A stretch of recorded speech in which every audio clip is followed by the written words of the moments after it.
Identitas suatu masyarakat selalu tercermin dalam pola perilaku keseharian. Selain tradisi serta cara berpakaian, olahan makanan pun menjadi ciri suatu masyarakat adat itu sendiri. Bahan makanan yang diolah masyarakat di suatu wilayah tidak jarang dipengaruhi dengan kondisi geografis daerah yang ditinggali. Bagi masyarakat Kaili yang merupakan suku asli di wilayah Sulawesi Tengah ini, alam layaknya sebuah pasar swalayan yang menyediakan beragam bahan pangan untuk kehidupan sehari-hari. Salah satunya tumbuhan bofofoa ini.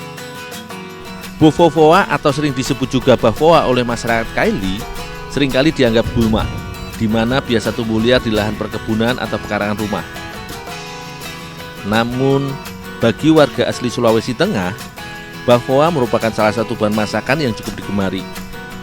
Karenanya, perjalananku kali ini akan mencoba menelusuri tumbuhan yang sekilas hampir mirip dengan tumbuhan kumis kucing ini menjadi menu masakan tradisional khas masyarakat Kaili, yaitu sayur bafoa. Bafoa sebenarnya merupakan tumbuhan yang cukup kaya manfaat. Bahkan di negara India, masyarakat di sana sudah mengenal tumbuhan bafoa sebagai salah satu di antara ragam tanaman obat.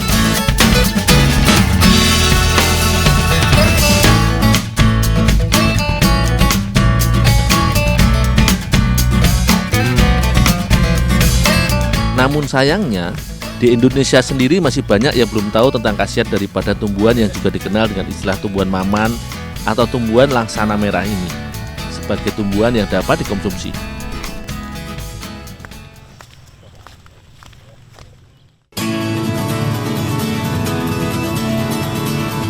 Bu, ini bawaannya Bu.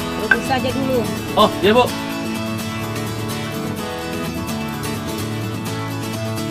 Dalam setiap pengolahan bahan untuk menjadi sebuah sajian makanan, tentunya terdapat sebuah tahapan yang harus dilalui agar dapat dinikmati. Begitu juga dengan tumbuhan yang memiliki nama ilmiah Cleome gynandra atau bafoa ini. Sebagai ragam tanaman obat, bafoa memiliki cita rasa yang cenderung pahit. Jadi, sebelum diolah, bafoa harus direbus terlebih dahulu dengan air garam. Fungsinya agar tidak terlalu pahit dan teksturnya lebih lunak ketika dikonsumsi.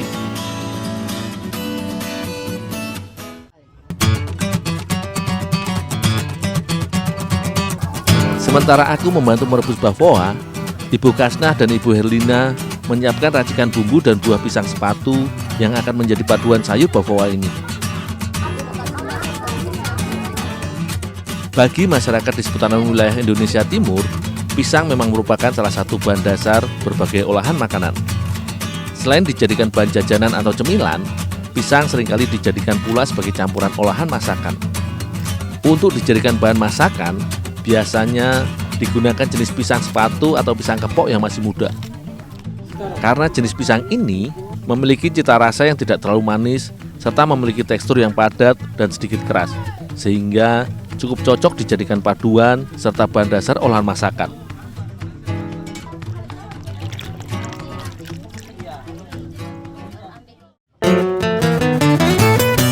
Bagi masyarakat Kaili, bafoa biasa disajikan dengan kuah santan kental.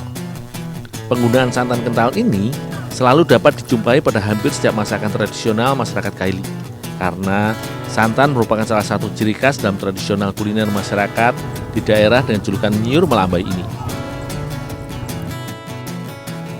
Proses pembuatan sayur bafoa ini sebenarnya cukuplah singkat, layaknya dalam proses pembuatan masakan berjenis olahan sayur lainnya. Semua bahan tinggal dimatangkan di dalam kuali tanpa tambahan proses lagi. Setelah bafoa direbus dan batangnya menjadi lunak, bafoa pun ditiriskan terlebih dahulu untuk nantinya diolah bersama dengan santan dan bumbu. Satu persatu bahan olahan seperti santan dan bumbu pun dimasukkan ke dalam kuali.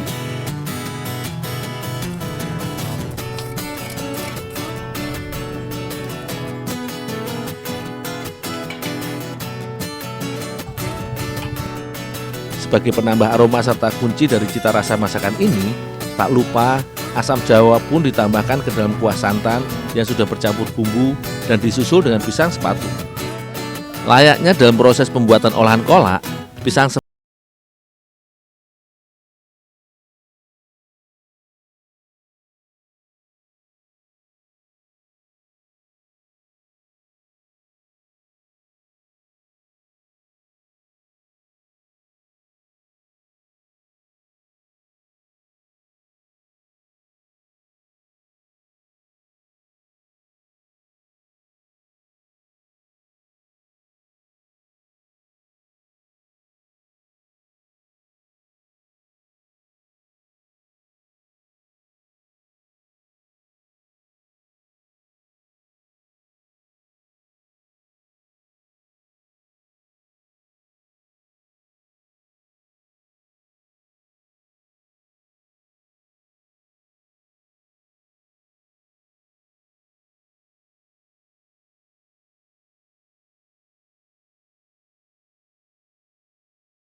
Lokasi seringkali mempengaruhi komoditi atau hasil bumi.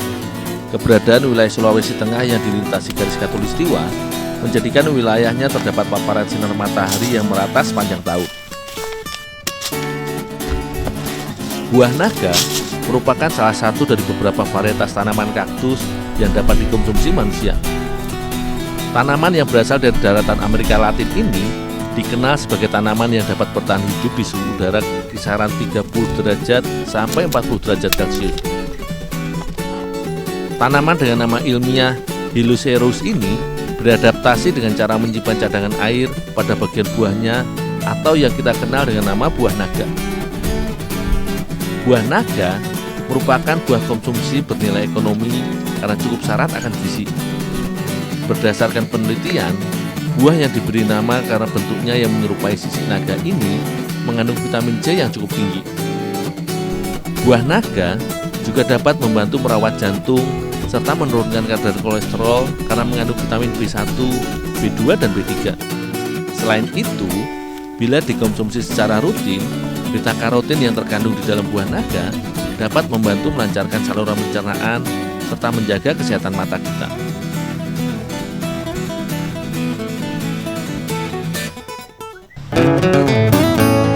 Selain sebagai buah meja yang dapat dikonsumsi langsung, buah naga juga dapat dimanfaatkan menjadi bahan dasar beragam olahan minuman dan makanan.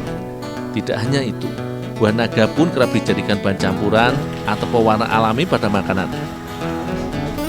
Karena itu, aku bersama Ibu Siti yang merupakan salah satu seorang pengrajin bermacam olahan jajanan di Kota Palu ini akan memanfaatkan setiap bagian buah naga sebagai bahan dasar kudapan tradisional, yaitu panada. Untuk membuat olahan panada, aku tidak hanya memanfaatkan bagian daging buahnya saja, tetapi juga kulit buahnya yang sering dianggap sebagai limbah. Caranya adalah dengan membuang sisi keluar kulit buah naga yang tebal. Bagian kulit buah naga yang bertekstur lembut ini pun diiris menjadi beberapa bagian. Fungsinya agar mudah diolah serta dicampur bersama bahan lainnya ketika dimasak nanti. Meski panada merupakan jajanan tradisional yang banyak dijumpai di daratan Sulawesi, namun sebenarnya resep jajanan yang berupa roti isi ini merupakan peninggalan bangsa Eropa ketika menduduki Nusantara pada masa lampau. Panada konon berasal dari bahasa Spanyol, yaitu empanada yang berarti roti isi yang dipanggang atau digoreng. Sementara aku menyiapkan kulit buah naga sebagai bahan isian, Ibu Siti mencampur tepung terigu, gula pasir, ragi, TBM, mentega, dan juga santan untuk dijadikan adonan roti pembungkusnya.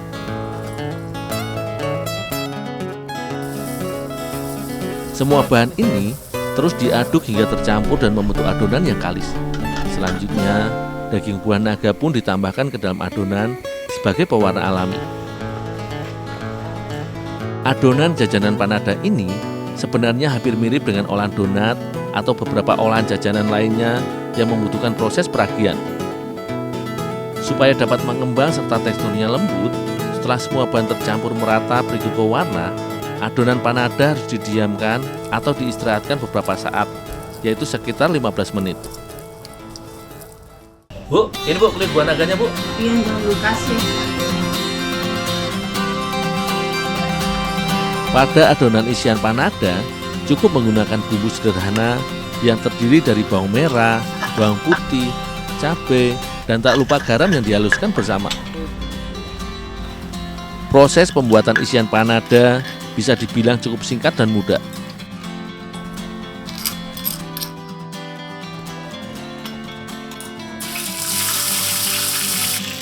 Setelah semua bahan dan bumbu siap, selanjutnya kulit buah naga pun ditumis bersama bumbu dan diberi tambahan buncis hingga bumbu meresap serta sedikit layu.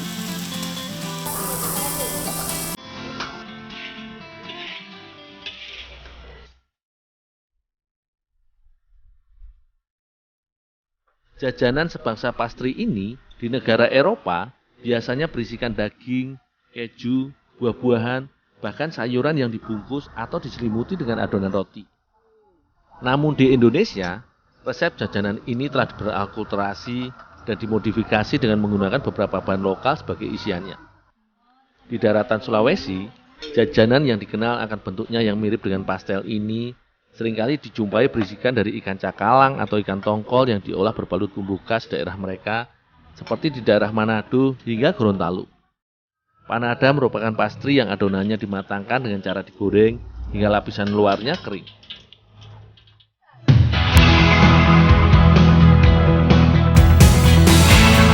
Berdasarkan penelitian, kulit buah naga mengandung zat antosianin yang menghasilkan warna merah atau ungu pada buah dari varian tanaman kaktus ini. Selain seringkali dimanfaatkan sebagai pewarna alami, zat antosianin ini memiliki khasiat sebagai antioksidan alami sehingga dapat membantu mencegah aterosklerosis atau penyakit penyumbatan pembuluh darah.